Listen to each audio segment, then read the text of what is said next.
Actually, this is the fault situation. You can say I don't invert this monitor because there have so many weight.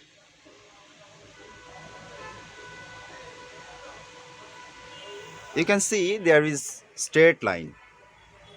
So now we are repaired this monitor. Also you can see, I want to see you, there have some card in this monitor. So this is power card and this is motherboard card and that also motherboard card. There are two motherboard. This is for communication like RS-232.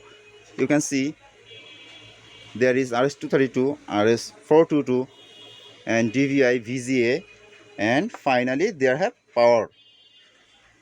So today we are only show you the problem and the solution.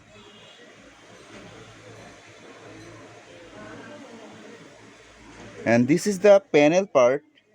Actually this is panel is Inolax company, a G260, that's mean 26 inch. So thank you.